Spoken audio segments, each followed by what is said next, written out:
Reprise des négociations sur la dette en Grèce.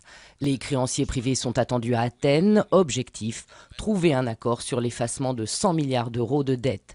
L'issue de ces discussions, interrompue la semaine dernière, est essentielle au regard de la crise en zone euro. Un chiffre d'abord résume le marasme de l'économie grecque en ce moment, c'est celui-ci.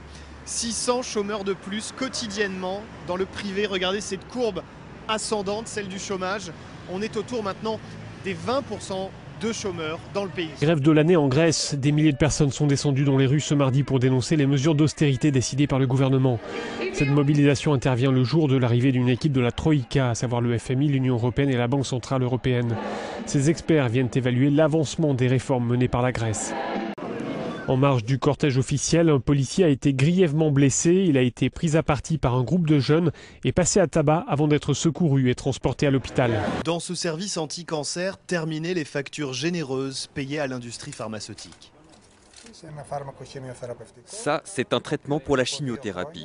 Il y a 2 ans, ça nous coûtait 300 €. Aujourd'hui, avec les nouvelles mesures, c'est 30 €. Ici, on compte 40 000 patients chaque année. La gestion est à flux tendu, les fournisseurs payés au bout de 6 mois. Même le sacro-saint nettoyage est touché, le budget a fondu d'un quart. C'est Monsieur Fakinos qui est de garde. Sur ce planning, désormais, un médecin pour 50 patients et aucune embauche prévue avant 2015. Sur l'une des 860 000 personnes qui ont visité la Grèce en 2010, là on dépasse largement 1 million de touristes qui sont partis cette année en Grèce. C'est 1 million de Français. 1 million de Français, je parle que sur le marché français. Sur un total de... Sur un total de 16 500 000.